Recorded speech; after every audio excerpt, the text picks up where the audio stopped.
Hi, my dear students. So, today we will discuss the last topic in the chapter number 11, that is the scattering of light. So, when the light passes through a medium, suppose a medium having many minute particles in it, then the light will strike with these particles. Okay, suppose if we are considering the atmosphere, the dust particles, smoke, the water droplets, likewise many number of particles are there, minute particles are there. Likewise some other medium if you are considering, and the medium will be consisting of containing a various number of particles, and whenever the light ray strike these particles, its path will deviate. Continuous deviation of the path of light will take place by striking with the small particles. That phenomenon is known as the scattering of light. The very famous example for the scattering of light is the Tyndall effect, which was observed in the colloidal solutions that you have already studied in the 9th standard. The colloidal solutions and the Tyndall effect. In the colloidal solution, a minute particles, undissolved particles will be there.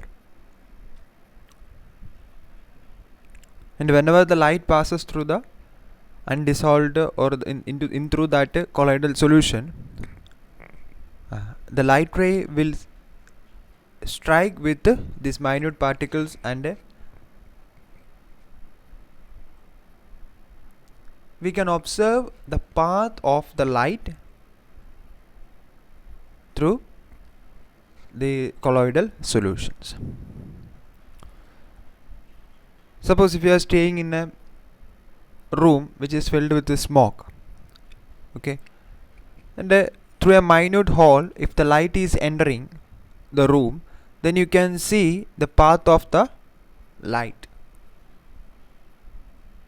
That is also an example for the Tyndall effect, and as well it is happening due to the scattering of light. The light rays will be get scattered, and the scattered light rays are helping us to see the path of the light. If they are not getting scattered, then it will go straight and we cannot see the path. And one more example, if you are entering into a thick forest through the canopies or in between through the leaves, the light ray, the gap in between the leaves, the light ray enter the forest. Actually the forest will be, the atmosphere or the air of this forest is mostly filled with the water droplets. So when the light ray is passing through the water droplets, the light ray will be get scattered, and the scattered light rays, that means in various directions. Suppose if the light ray is passing like this, okay, some particles are there, you are almost staying here, you are here, okay, and if the scattering is not happening, that means the light ray will go straight, so you cannot see the light, it is going straight.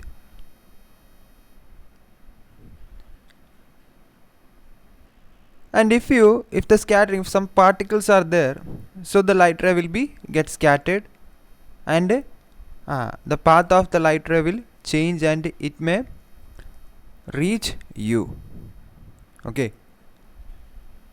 Likewise you can see the path of the light. Actually whenever you are observing, suppose if you can see the objects, it is because the light is get reflected from that object, and that light rays are entering there into your eyes. The same is happening here. The light ray is reflected towards you from the minute particles, or in another words scattered, and it is the path is changed towards you, and from that reflected right rays you can identify the path of the light.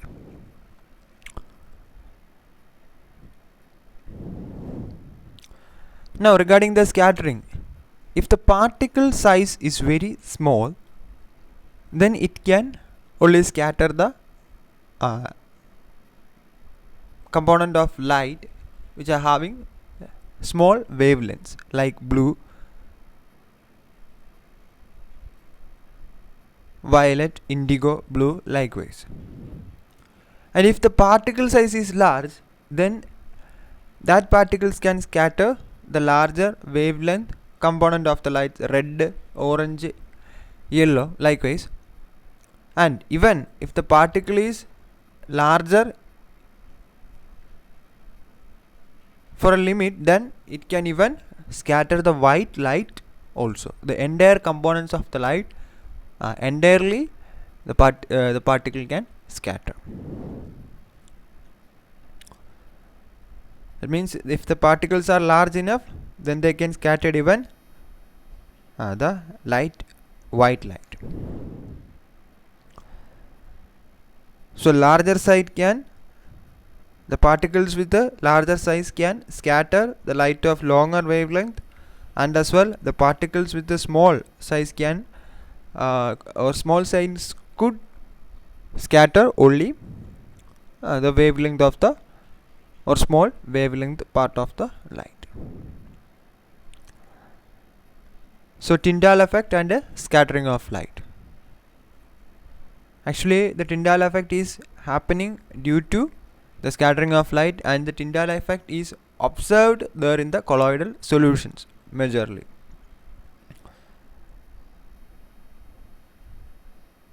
Now we have to, or we are going to see the reasons behind the clear sky, the blueness of the clear sky, and as well the color of the sun at sunrise and sunset.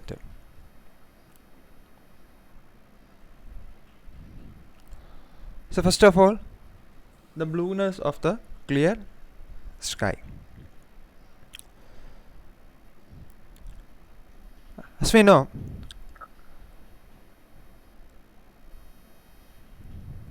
from the sun the light rays are coming, and which is containing all 7 components, we can say 7 components, like the VIBGYOR. The light ray is coming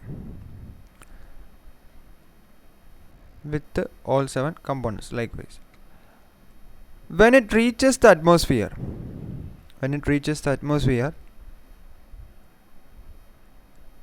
there are very minute particles. So we have seen that if the particle size is very small, then it can only scatter the light of small wavelength. So the violet, indigo, blue portion will be get scattered from here. So the violet will be scattered likewise. Okay, so it cannot move further, but the red portion and the other larger wavelengths will reach you.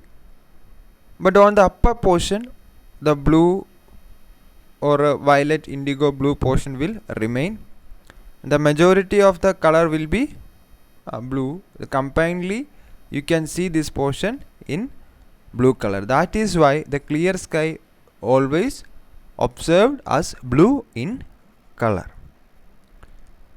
Okay, so the minute particles which are above the or upper portion or the higher portion of the atmosphere will scatter the blue portion of the white light, and only the larger wavelength of the white light will reach you. The remaining blue or we can say the smaller wavelength portion of the light ray will remain there on the upper portion of the atmosphere. That's why the clear sky always observed as blue in color. I think this one is clear, and you just go through that go through this paragraph, and then things will be get more clear. I have already explained that thing. Okay, just read this paragraph also. Now let us come to the color of sun at sunrise and sunset.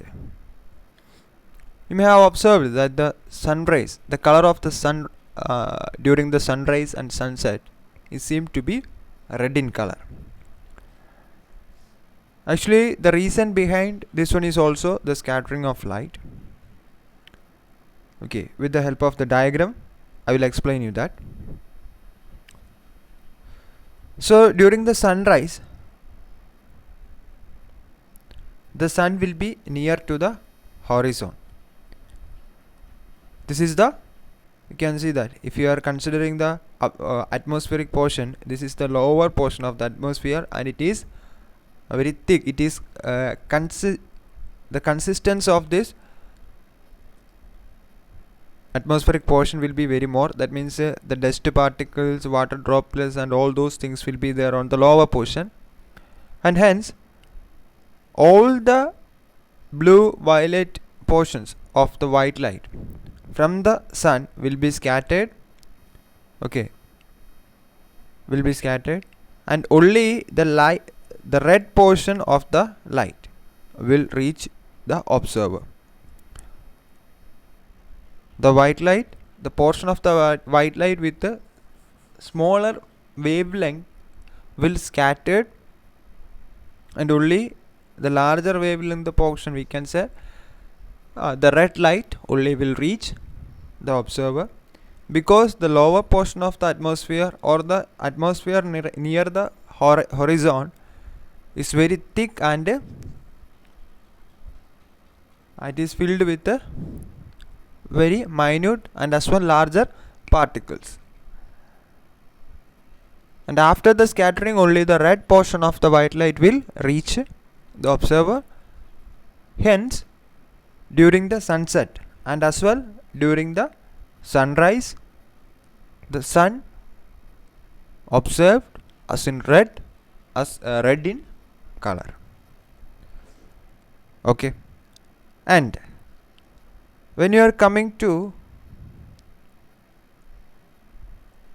the sun nearly overhead, that condition, that means at noon time, we know that at noon time the sun is appeared to be almost white in color.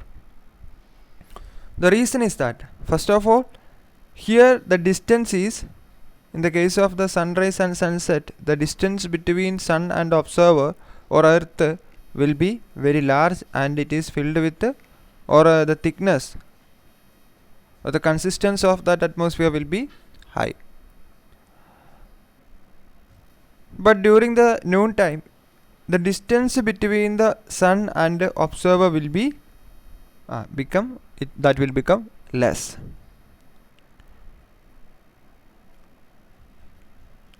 And the upper portion of the atmosphere is very filled with very minute particles only. It is not filled with very much thick particles or large particles, and only a few portion of the smaller wavelength part of the light will get scattered. Other portion will reach you along with the red light. Hence, the sun during the noon time, or whenever the sun nearly overhead, seems to be white in color. Okay, so during the time of sunset and sunrise, the sun will be near to the horizon, and the atmospheric portion near to the horizon is very thick, and the particle size is very large. Due to this reason, the blue as well the light rays which are having the smaller wavelength will be scattered completely, and only the red portion of the white light will reach you. That's the reason why the sun is appeared as red in color during the sunrise and sunset. But whenever the sun is nearly overhead,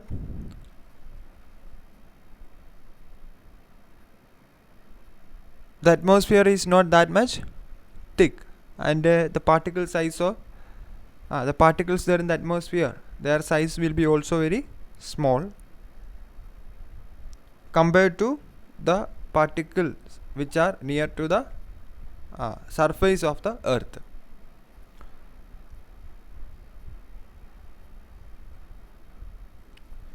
So only a few portion of the blue or violet light is getting scattered. The remaining will reach the observer along with the red light. Hence, the sun would be appeared white in color during the noontime or whenever the sun is nearly overhead.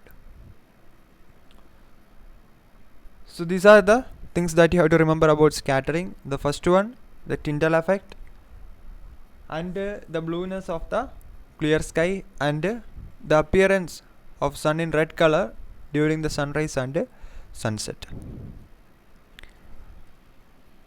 Okay, just read that portions thoroughly, and if it is asked, if this question is asked, then with the neat diagram you just explain it. That will be better. Okay, so we can wind up here. Thank you.